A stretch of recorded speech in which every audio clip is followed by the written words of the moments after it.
life. Cry these tears. I cried so many nights. What's going on, guys? How you doing? It is, of course, obviously, clearly, Friday night. Oh, we made it, fellas. We made it. Hopefully you're having a good start to the weekend. If you're one of those day shift people like myself, transitioning over from the night shift. If you're a night shift or a second shift, one of you weirdos like me used to be a second shift. Hey, you're still at work, but you know what, bud? You're so very, very close to the weekend. Und the weekend. Und we shall party on the weekend. Let us get after it. Of course, you guys know I'm James with the Hat and Beard Show. You are an attentive audience. We are here talking. It's going to be up and down, easy peasy, lemon squeezy, guys. We want to get in and get out. Get after it on the weekend, dude. We got no news. Yeah, it's a Freudian slip there. We got no news. The CFL won't allow Brendan Sorsby to join league this NFL season. Oh, fiddlesticks. From a guy who, maybe once had kind of a little bit of a promising career, too. Nothing. Turd sandwich. But we'll talk about that. I do have a little commentary article that I found here. Terrion Arnold's plummet is tragic and costly for him and the Lions. Yeah, I didn't want to talk too much about TA because that market is a little oversaturated. And until more information is fully available to all of us here, we're just going to kind of not beat the dead horse too much. It is the off season, so we gotta get a few little, but we're not gonna tenderize the meat. We're just gonna get a couple of blows in on them. Commentary: Terrion Arnold's plummet. We'll see what the Orlando Sentinel has from Bob Wojnowski from the Detroit News. A little thingery-dickery-do here for us to read, and then, as we just kind of coast into Friday, I do have a watch party pulled up. How to build a team that's never good enough. You guys know I like Brett Kollmann, so we'll have his little 11-minute bangery-do here for us. A little video, a little up and down.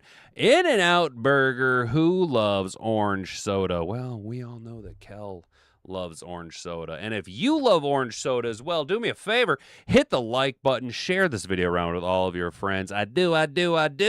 Who? And subscribe to the channel. Turn that notification bell on. That way you'll be notified every single time we go live Monday through Friday, 7 to 8 p.m. right here at YouTube, Rumble, and Kick.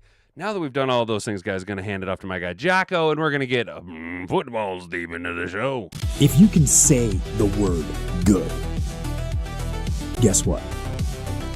It means you're still alive. It means you're still breathing.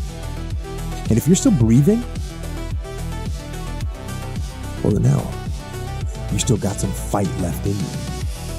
So get up, dust off, reload, recalibrate, re-engage, and go out on the attack.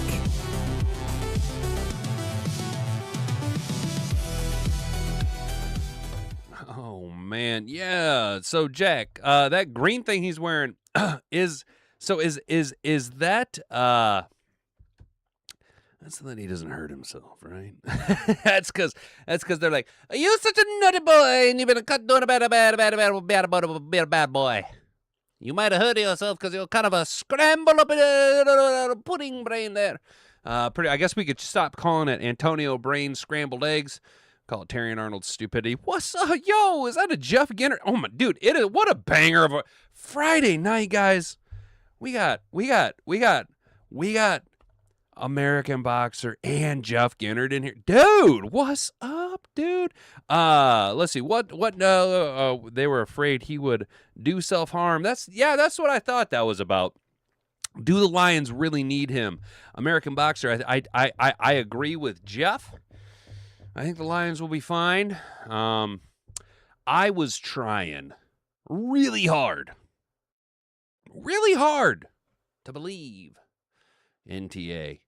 But down in the old gut biome, something was just like, yeah, nah. He's kind of a butthole. And I think we're being proven, proven, factual here. So, talking about, though, before we get into TA, all right, we do have to talk a little national football news here, a little broad paint. It's not a mistake. It's a happy little accident. We just have to paint with a big old brush here. Now, let me get my big brush out here. Gonna beat the devil out of it. You know what I'm saying? You're gonna beat the devil out of it. You know what I'm saying? You're gonna get a big brush. I'm painting a big brush here, trying to get as many football fans as we can here into the chat as we talk about national football news here at Hat and Beer Talk Radio. CFL won't allow Brendan Sorsby to join league this season. Okay, so a little bit of breaking news here from the Canadian Football League. Okay, so another door has closed for Brendan Sorsby's immediate football future, as the CFL said Friday that the quarterback will not be allowed to join any of its teams for the upcoming season. 0. No Grey Cup contention for you. You are a bad boy. Quote, upholding the integrity of the league and ensuring fair competition are paramount to the CFL, said the CFL in a statement to USA Today, the allegations involving Brendan Sorsby are serious and concerning, at this time, the CFLA will not register a contract for him, and no team will be permitted to add him to its negotiations list, Okay, buddy? You know what I'm saying there, pal? I'm not your guy, buddy. Sorsby, he's not going to be anybody's guy, buddy, or pal. Had not publicly expressed interest in playing in Canada, but his options are limited after the NFL decided Tuesday not to hold a supplemental draft. Ha! Big old double-barrel bird to you. There you go, bud. Unfortunately, personally, look, don't like him. Not a big fan of this Brendan Sorsby nonsense character, bullshit, tomfoolery, and chicanery. But,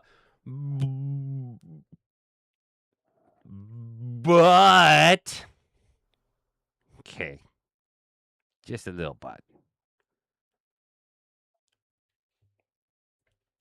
If he ended up in camp for the Detroit Lions, I mean, I wouldn't have been like totally against him, just kind of, hey, kicking the tire. Look, I mean, you might as well kick the tires just to see what you got. If it's between him and old Teddy Two Gloves, who's part-time in between, Allen Park and fucking Shady Acres, you know what I'm saying? Why not give him a crack? No. Luke Altmaier, I get it. He's doing his thing over there. Sorsby admitted to betting thousands of times on college and pro sports, bets that totaled upward of $90,000 and included 40 wagers on 40 wagers in Diana football while he was on the team. Indiana Jones and the Temple of Poon. He had attempted to regain his eligibility to play at Texas Tech for the Red Raiders for the 2026 season, but withdrew a lawsuit against the NCAA after initially receiving a temporary injunction. And we all know how those work out. Oh, you're just a little bitty judge. Oh, you're just a little bitty judge. We say little bitty judge gets squashed. Big judge say squash, you little bitty judge. I squash you. Sorsby's attorney, Jeffrey Kessler, told ESPN that the NFL's decision not to hold a supplemental draft was a CBA violation, and they would pursue possible actions with the NFL Players Association. Yes, possibly. Here's the thing, though, bud. If you're not in the union, they're not going to do anything for you. You have to pay. You have to pay into the union. And as far as I know, you're not an NFL player. You're not even a CFL player. And I'm willing to bet at this point in time, the UFL is going to go, Nah. Yeah, nah. You can go play for the Birmingham Bananas or whatever, the goofy little baseball team, whatever the football equivalent to that is. You and Johnny Manziel can go and do that. I don't know, man. I don't like it, dude. I think he's I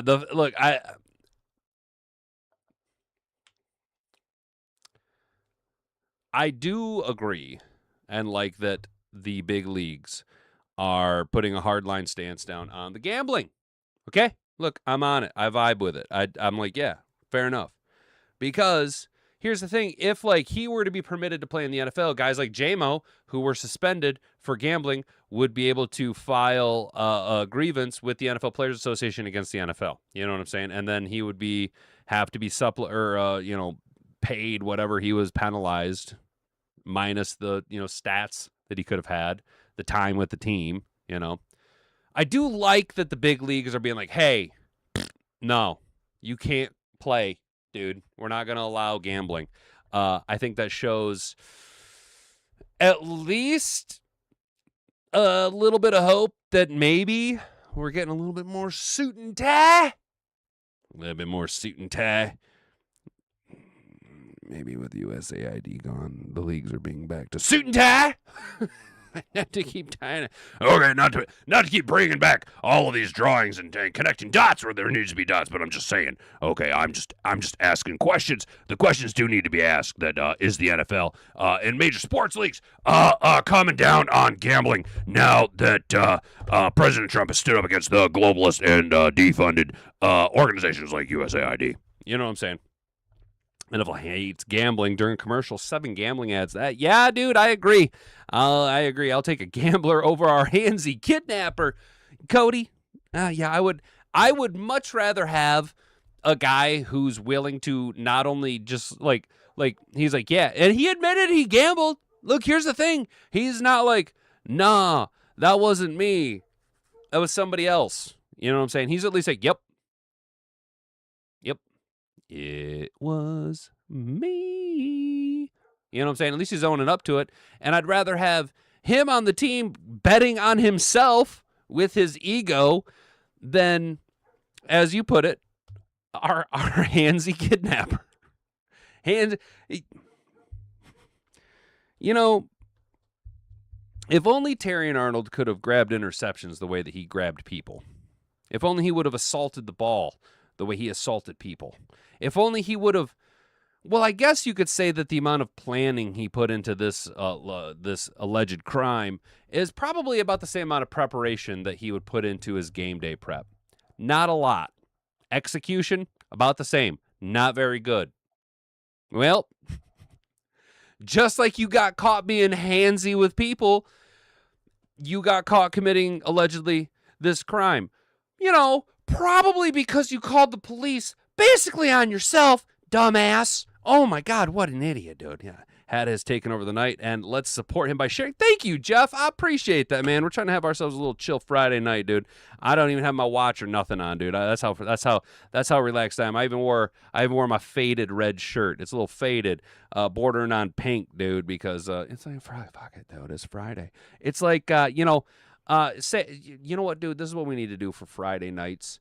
This is what we need to do for Friday nights during the off season. Okay, after 4th of July, Friday nights will be designed for Americans to come together in Mad Hatter Nation and watch Hat and Beard after they've been to the happy hour. It's a perfect conjunction. Let's go. I'm just a bill on Capitol Hill. You know what I'm saying, dude? If my gut feels like a smear campaign, young man being extorted and has been blackmailed, that, Raw, you could be right, dude. He's the big name, you know what I'm saying? Until more details come out, hearsay isn't enough for conviction. Only if I have the public opinion is guilty until proven innocent. Fair. That's fair, dude. That's a fair and just. It is right and just. It is right and just to at least allow the judicial system to work its way out. Or sort itself out, sort through, work its way through the stuff. one would well, but criminals aren't very smart. I was going to say that you would think that whoever was trying to maybe get money out of him would wait for him to get a second contract, or they were like, oh shit, he's not going to get a second contract. We need to get to it while the get to one's getting good. You know what I'm saying? You better get on after him, because he ain't going to have no second ass contract. I did see. Because, look, fellas, there is not a lot of news to talk about. So I was digging.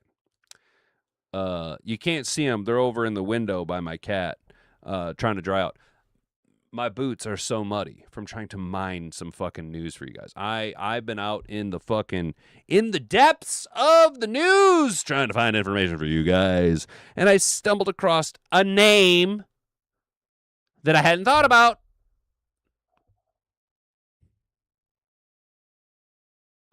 Denzel Ward.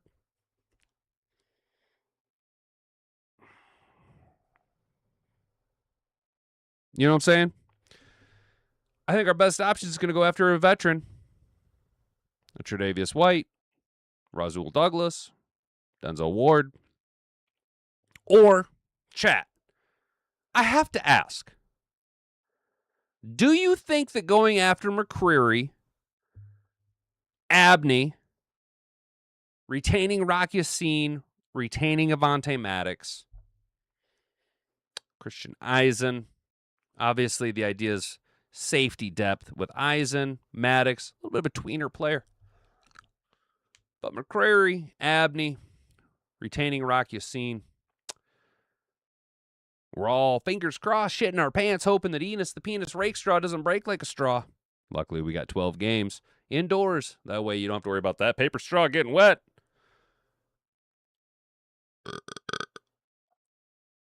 Do you think we have enough people in house that we're not even going to, are we just kind of fluffing ourselves up thinking about these names of potential free agents that we could bring in?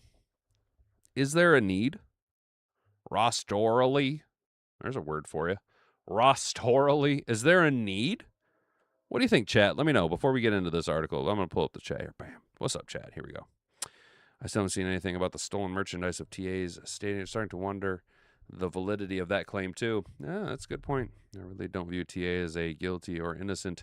I just view him as an idiot and distraction. He involved himself with these people. What are the chances Jack Campbell would be charged in such a way? Cody. I don't disagree with you, my guy. But look at the character profile, though. Terrion Arnold. All up on the stage. All bright-eyed and bushy-tailed, and Jack Campbell's just like, I'm Jack Campbell and I play football. You know what I'm saying, dude? You know what I'm saying? What's up, Steve? What is that? GBP, Grandpa Daddy? Grampin' Right on. Big news is if the Lions and Bears and Vikings don't win the Super Bowl in the next 3 to 5 years, they will move the UFL, and the top 3 UFL teams will join the NFC North. Well, that's a fucking take, dude. Hell yeah. In the next 3 to 5 years, now on paper, technically we do have the best division in football. But I'm going to be very honest with you, bud. First of all, and most importantly, let us all just say collectively, Mad Hatter Nation, a big fuck the Packers. Okay, so fuck the Packers,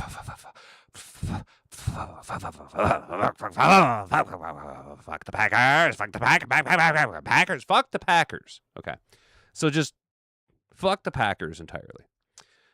So that leaves only 2 teams outside of the Detroit Lions, the Bears and the Vikings. Okay, and the Indiana Bears, well, fuck them too. They suck. They're overinflated. They're a paper tiger. And Minnesota, look, do they have a quarterback who can throw the ball? Oh, shit, they don't? It looks like it's Detroit's division to win this year, dude. Fuck the Packers. Let's go, guys. Fuck the Packers. Fuck the Bears. Fuck the Vikings. Hell yeah, dude. That's what's up. And that's Green Bay Packers and Notre Dame and New York Yankees. Hell yeah, I agree. Well, look, dude, as a Catholic, I kind of like Notre Dame. I'm not gonna lie. Honestly, Rakestraw is decent, just can't stay healthy. I liked one Whiteside game when he played. Dude, I did like Nick Whiteside there. And here's the thing, dude. I love it, chat. I love it. You guys are all like, fuck the Packers. Hell yeah. What's up, Wildfire FX? How you doing, man? Rakestraw. I'm not mad at Rakestraw, dude. And one has to wonder if Brad, because look, try to think back to that draft, right? Rakestraw, Quinyon Mitchell, Terrion Arnold, all kind of first round guys. TA was never really mocked to us. There was mock after mock after mock after mock, where it was Rakestraw to the Lions in the first round, right? And here it was, we moved up, grabbed TA. But then we doubled up with Rakestraw on the backside. One has to wonder if Brad knew the gamble he was getting into, and then was just like, "Fuck it, I'm taking Rakestraw regardless if he's there in the second round." You know what I'm saying? Whiteside cornerback number 2, and Rakestraw number 3. Fair enough, Wildfire. Okay. Here's the thing, man. Here's the thing. Are you like trying to butter me up, dude? Because I'm a huge UFL fan, dude. So Nick Whiteside, you want to butter me up, dude. Next you're going to tell me that you're like, fuck yeah, I like Jacob Sailors too, bro. Because then I'm going to be like, oh, shit, let's go, dude. I've been a UFL. Like, I didn't watch the UFL this year because I'm mad that the Panthers left, right? But like Jake Bates, big fan of Jake Bates ever since I watched him kick for the Panthers, dude. I like Sailors coming over. Nick Whiteside. Forgive me, Wildfire. I don't know if I've seen you in the chat before, so you feel it kind of new. I like stories around NFL players. I like the narrative of a good story, So the UFL, that like hardcore underdog, fight their way back into the league type deal. Love it. You know what I'm saying? Absolutely love it. That's why, like, the people in the chat can tell you, dude, I've been over here like rooting for Rakestraw because they'll tell you it's the story. It's the story. I like the story of Rakestraw. Kind of getting labeled as a bust out because he couldn't stay healthy, but like still managing to just like claw with your fingernails for that inch. You know what I'm saying, brother? You know what I'm saying? Whiteside can play, dude. Yeah, dude, Whiteside can play. That's the thing, dude. He's not bad. He just needed some seasoning. If you want a good example of what I think Nick Whiteside could potentially be if he's given the proper amount of seasoning, look at Thomas Harper. Okay? Thomas Harper. Thomas who? Thomas cut by the Raiders. Thomas number 12 corner or safety in the NFL. Okay. Thomas Harper's solid, bro. I think Whiteside can be solid, dude. You know what I'm saying? Go Texans and Monty. Hell yeah, American Boxer. We know you like Monty, dude. Dummy Terrion blew it. We must move on. Here's the thing. I think the safest bet right now, and we're going to read this article, okay? Because I do like it. What can I say? I'm an old man. I like editorials. I like reading the paper. But kind of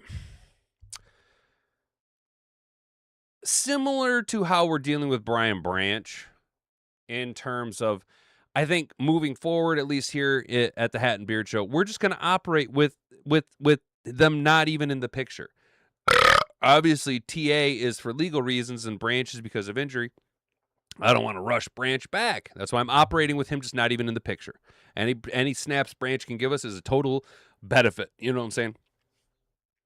I'm just going to operate with TA not even on roster. I'm not even going to operate with him like, baby TA. No, dude. And why am I operating with it? Because of that picture right there.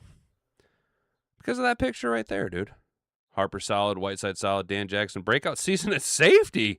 Fuck, dude. All right, man. I like where you're coming from, dude. You were big ass Lions fan. I can tell, dude. Holy shit. Hell yeah. You still think you're old? Well, dude. Was it Christians? Christians? You still think you're old? I do. I do think I'm old. I do think I'm old. Sorry, I seen the cat's tail walk back around here. It kind of spooked me, dude. Kind of spooked me. I'm not going to lie. Lions till I die. Hell yeah, brother. That's what I like to hear, dude. Welcome, dude. Welcome. All right, so here we go. There's TA. I kind of wanted to listen to this article, but I'm not going to play it. So here we go. Detroit. The first snapshot was suitable for framing. There was Terrion Arnold in a shiny pink and silver suit, beaming as the crowd roared and chanted his name.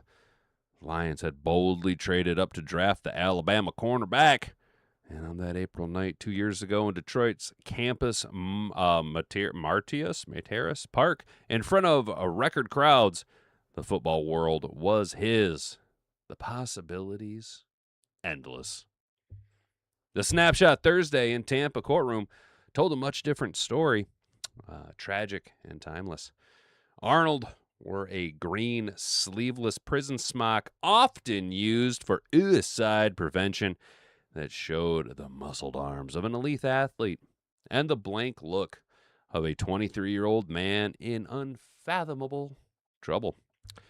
Arnold is facing 3 counts of kidnapping, 3 counts of armed robbery, 1 count of conspiracy to kidnap, and 1 count of conspiracy to commit armed robbery from a February incident in Tampa. He's one of 7 charged in the case, and according to the state attorney's office, the criminal charges carry a potential sentence of up to life in prison. Arnold is scheduled to appear at a pretrial detention hearing Monday, when the state is expected to argue he should be denied bail. Arnold, through his attorney, denies all charges. Hey, Arnold. That's important to remember here. It's too early to render judgment. In a confusing tale of betrayal and revenge, Arnold, a Tallahassee native who played at John Paul II Catholic High School, is accused of, quote, coordinating and directing the armed robbery of multiple victims in retaliation for thefts of $250,000 in cash and property from Arnold's rental home in Largo. It's not too early to render judgment of the devastation, professional and personal. Arnold's NFL career was already under scrutiny as he struggled with injuries and on-field miscues in 2025 after a promising rookie year.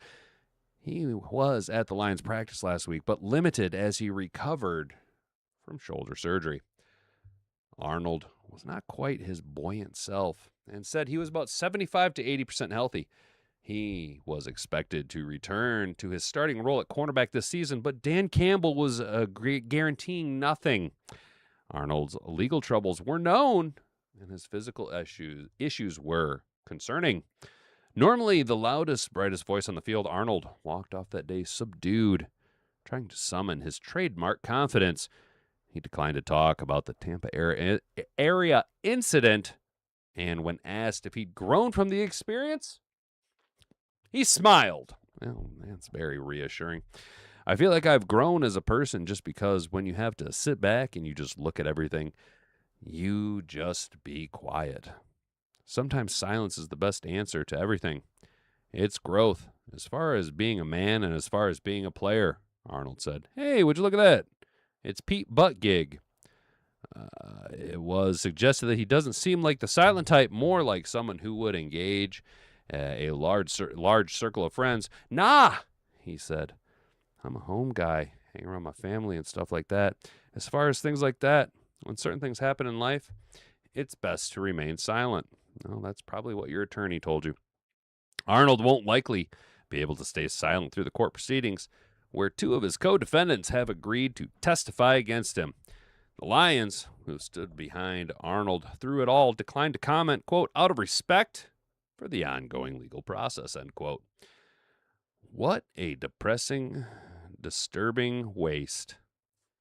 No matter the final verdict, it's a waste of talent by Arnold and could become much sadder waste if he's convicted. What a waste for the other defendants and for the victims who allegedly were held at gunpoint and pistol whipped. The state attorney's office claims, quote, there's no evidence to prove the victims were involved in the theft. And yes, back to where the story began, on a brisk night on a huge stage in downtown Detroit. For some reason, the Lions have long been plagued by misfortune on their defense, especially in the secondary. GM Brad Holmes has spent plenty of draft capital on defensive backs and lost many of them to injury or ineffectiveness. Star safeties Brian Branch and Kirby Joseph are still trying to return from serious surgeries. As it stands now, Rock Ya-Sin and DJ Reed are slated to be the starting quarterbacks, with Roger McCreary and rookie Keith Abney in contention. The position is a perennial weakness. Not that the Lions have neglected it. Holmes moved up 5 slots in 2024 draft to take Arnold, a first-team All-American who was considered pro-ready. He lit rooms with his charisma and energy and lit up the national broadcast on draft night when he grabbed the microphone on stage. Quote, "I just want to say, Detroit, I'm home," he bellowed. Remember that? "These fans going to be crazy. Golly. I'm going to help them win a Super Bowl." Yep. Remember that? Anything seemed possible then, including an actual Super Bowl trip for the Lions. The path from that night is littered with hope and disappointment for Arnold and the Lions. Campbell seemed different during camp, toned down, more on edge.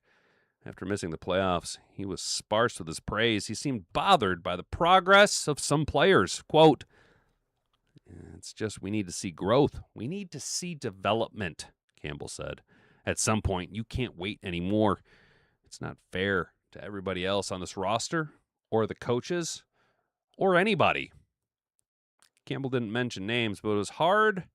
It wasn't hard to guess one of those players he was referencing. He talked to Arnold one-on-one after the final practice, and there weren't a lot of smiles and laughs. Did Campbell offer some pointed advice? Quote, "There really hasn't been advice as far as issues like that," Arnold said. "But I mean, just having everybody in the building support, and obviously knowing that you have a coach that will go to bat for you, it means everything. It was the same thing when I came here and I got drafted. Brad always said, when you come here, man, this is a family." A lot of guys preach that, but honestly, this place feels like home. Sounds like a man who's reeling, who just realized how deeply he fucked up and is trying to mine every little bit of pity he can out of people. He's a long way from home, a long way from the glittering stage, a long way from where he dreamed he'd be. No premature judgment and no overwrought sympathy here. If he's innocent, you just hope he can find his way back. Not in Detroit. Let's go, you guys. Let's go. I kind of like that piece. I especially like the segment where he said, "What a waste."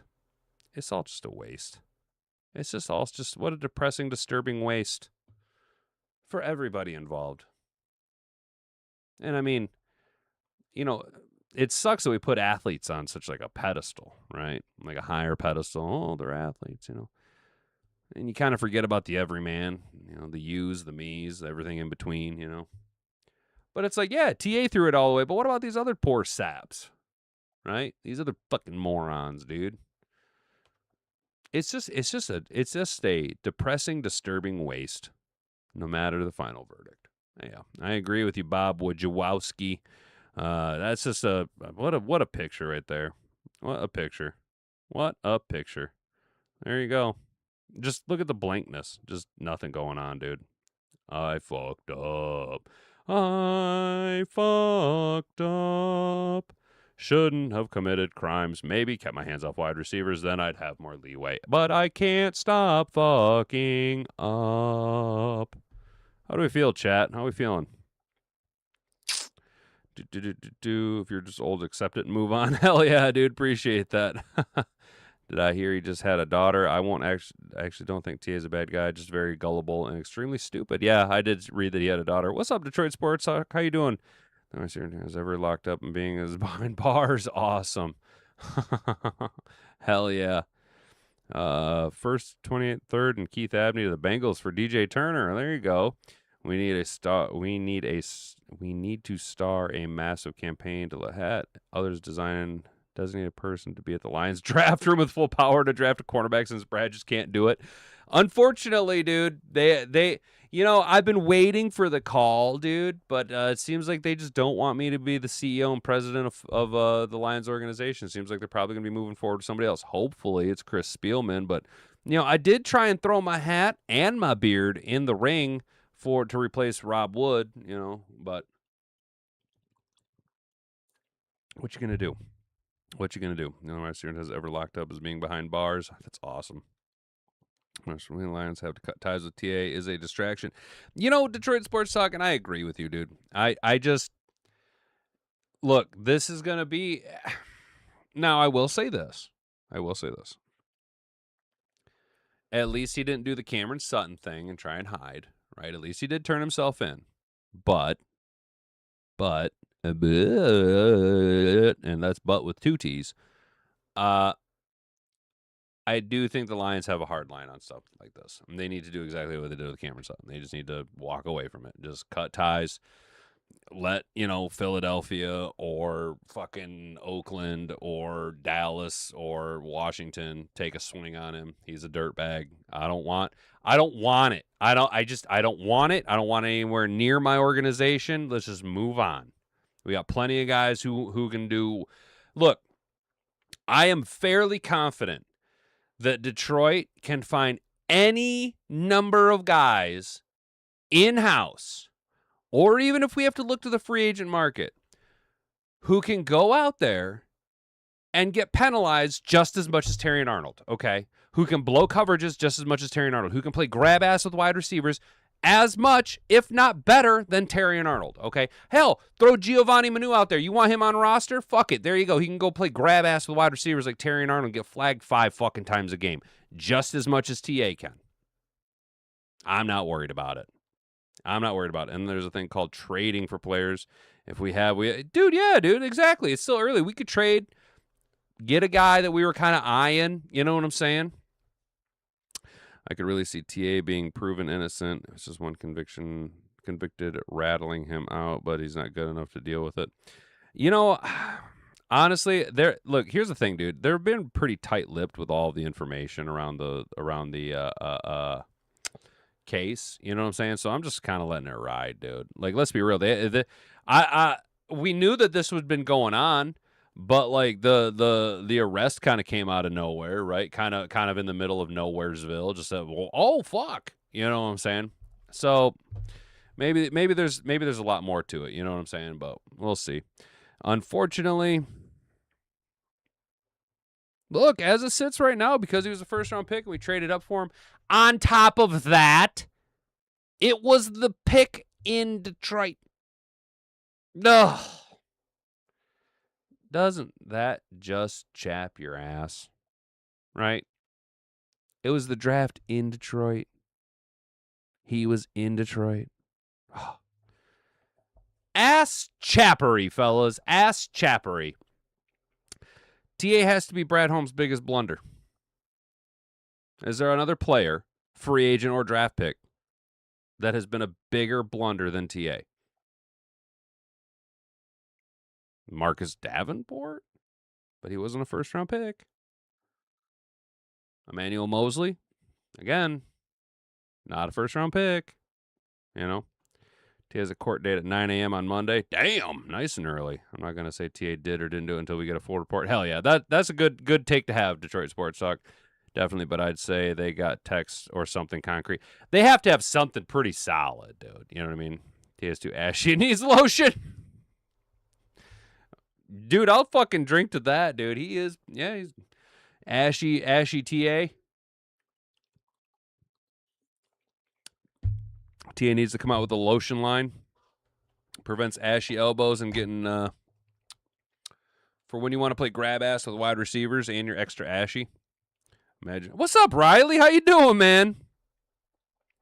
If anyone told you you'd be facing life in prison 3 years, you'd be like 1% chance that happens. Dude, exactly, bro. That's just it, Riley. You think of it as like when he was so grab ash. Yes, dude. Even Okuda wasn't this bad. Woo! Damn, Cody. My guy's over here bringing up Jeff Okuda. I ain't gonna lie, I forgot all about Jeff Okuda. Forgot all about Jeff Okuda. Holy shit. Oh, man. Well, guys, let's shift a little bit of gears here. It is the back end of a Friday night. Damn, did I really drag this show? Oh, I started late. That's what it was. Here we go. Let's watch a little Brett Kollmann. See what he's got. How to build a team that's never good enough.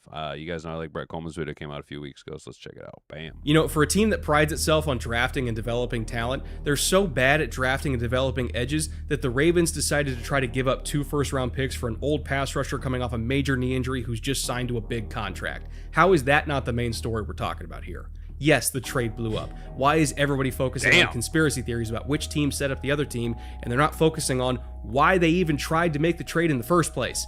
That's the real problem. We're going to go through a lot of philosophical issues I have with the Ravens team building process today, but I want to start with the fact that the trade was not the disease, that was the symptom. And I feel like I'm the only one that's willing to talk about that. So today, I'm going to piss off some Ravens fans.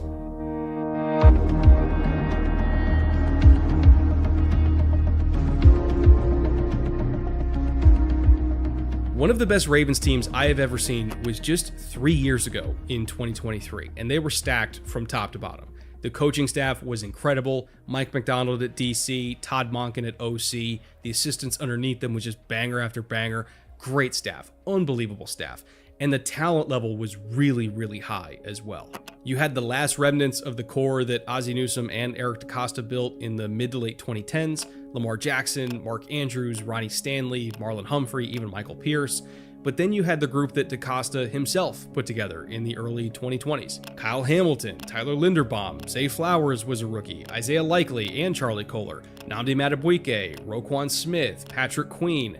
I mean, they just basically didn't have any major weaknesses as a roster. And as a result, their floor was unbelievably high as a team. But the issue, at least to me, is that I gotta ask, floor chat, as a team real quick. Let me know in the chat while we're watching this. Dude, did you guys remember when we took Hutch? There were 2 other names that were talked about that the Lions would take at number 2. Malik Willis was one, which what a mistake that would have been. The other was Kyle Hamilton. You remember when there was calls for Kyle Hamilton to go to the Lions at 2? Now, obviously, I love the Hutchinson story. You know, he's living out every little fucking boy's dream that ever played football growing up in Michigan. You know what I'm saying? But had we had gone the Kyle Hamilton route,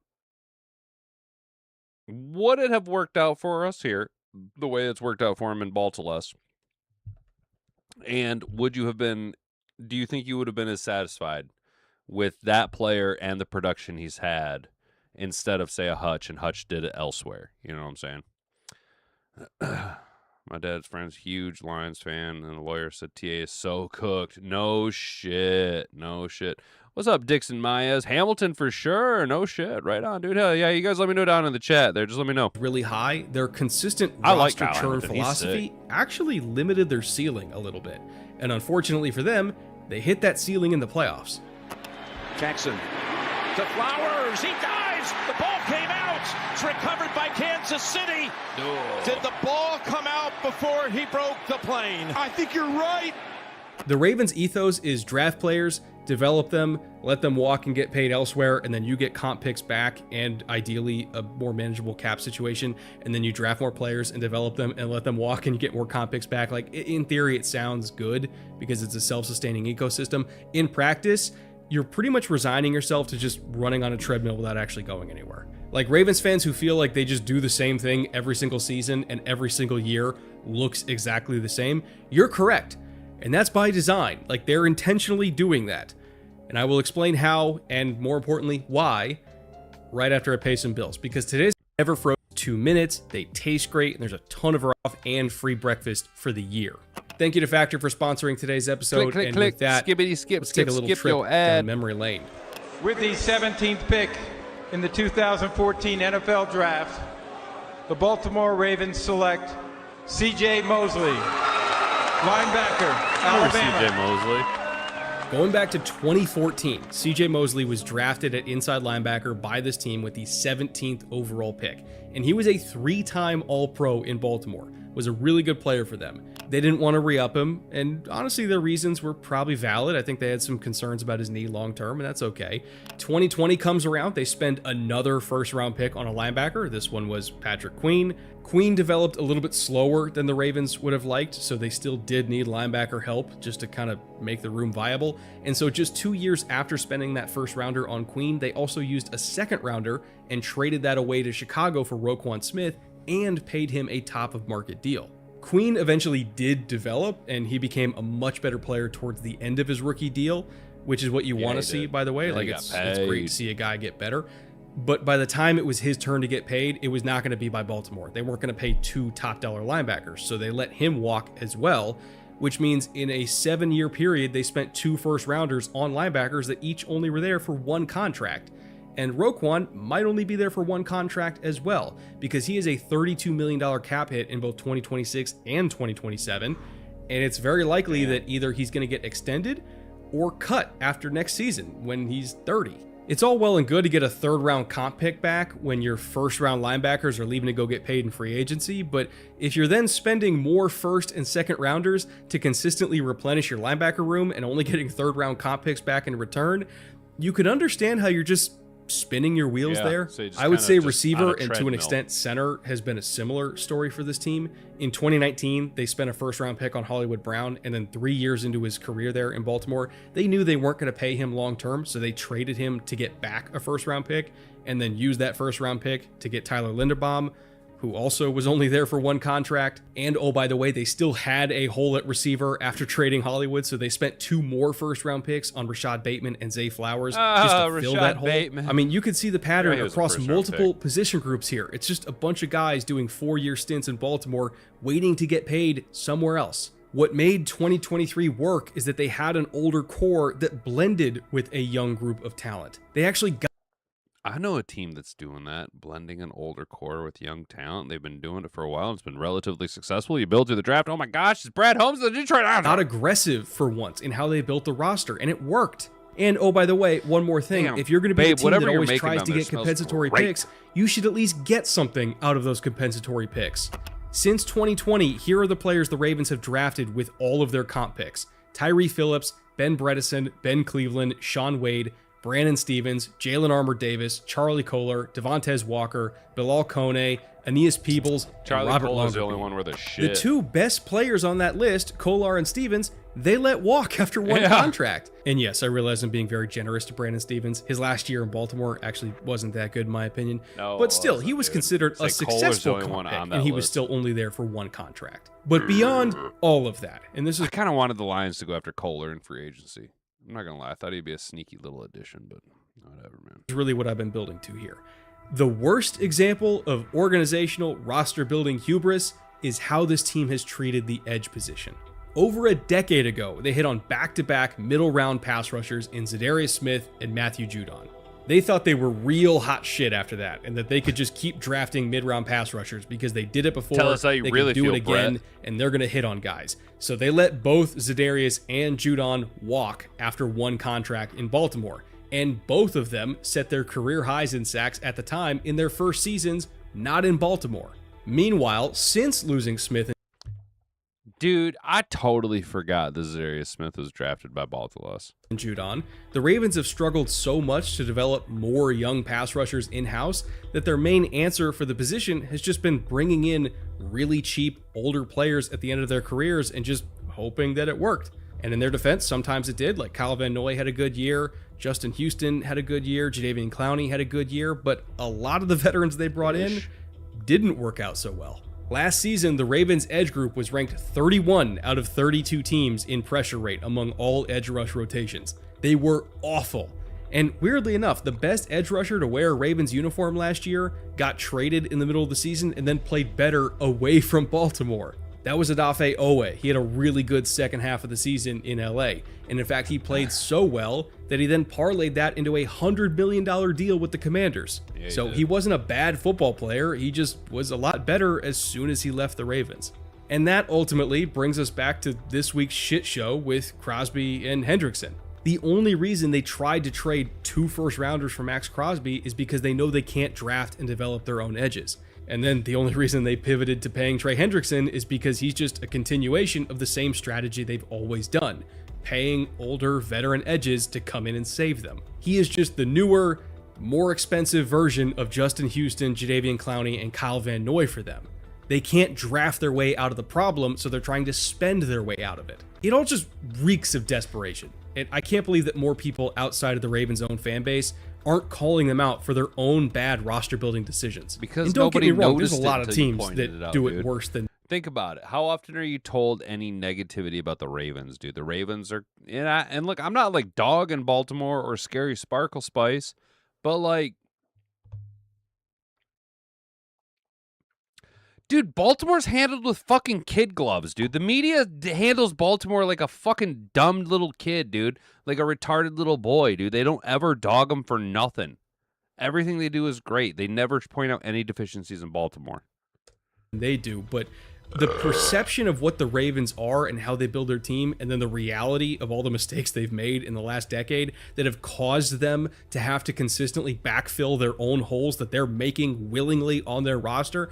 Do you know why 2023 was like the peak for this organization? It was the only time they allowed themselves to actually be aggressive. They retained their own free agents, they signed outside free agents, they got aggressive in the draft and just took the best player available and nailed it, by the way. Not to mention the coaching staff was great. Like, that was the one year where they just stepped off the treadmill and actually chased something. And it almost worked. Since then, leading into 2025, there was a huge brain drain in the building. They lost a lot of really good coaches, including Mike Macdonald. They lost Joe Ortiz to the Chargers, who was instrumental in building that roster. And ultimately, by the time we got to 2025, it was just John Harbaugh and Eric DeCosta trying to put the pieces back together, and they couldn't do it. The floor for this team got lower, and the ceiling got way lower.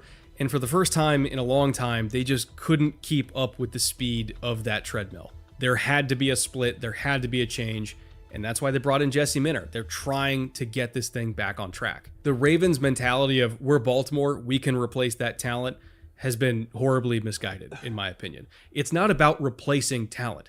It's about retaining the talent that works and stacking on top of that. Chaining a good offseason into another good offseason, into another good offseason, and just making honest-to-God progress towards a championship. That's all any Ravens fan could ask for. And I understand those same Ravens fans might be upset at me for making this video. It sounds harsh. It sounds mean. And this time of year is all about hope and positivity. But he's accurate. But for fuck's sake, Sisyphus, lift with your legs.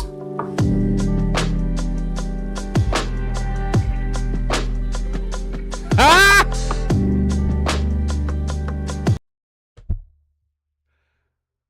Yo. Dude.